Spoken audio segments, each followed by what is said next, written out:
হচ্ছে যখনই কোনো নামকরণ হয়েছে সেই নামকরণ তার গুণের অনুসারে হয়েছে।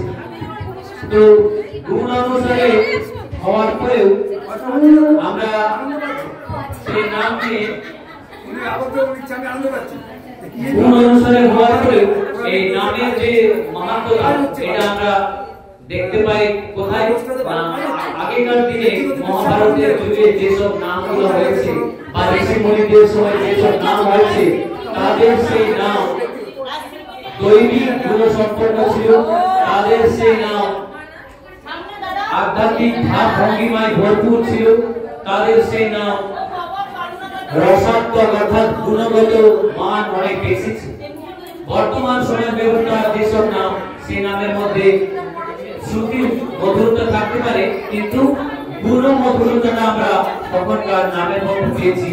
তো নাম আমাদের জীবনকে বয়ে নিয়ে চলে তার গুণের মাধ্যমে, তার ভাবের মাধ্যমে।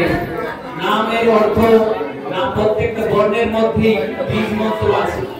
ক থেকে হ পর্যন্ত যতগুলাই বর্ণ আছে সবগুলোর মধ্যে বীজ মন্ত্র থাকে। সেই বীজ মন্ত্র অনুসারে তার নাম থাকে। সেই বীজ মন্ত্রের যে গুণ রজগুণ না সত্যগুণ না তমগুণ সেই গুণগুলো তার ফুটে ওঠে। তাই নাম সবসময় আধ্যাত্মিক ভাব ভঙ্গিমা যুক্ত হতে হবে, নাম সবসময় দৈবিক গুণ সম্পন্ন হতে হবে। নামটাকে আমরা অনেক গুরুত্বপূর্ণ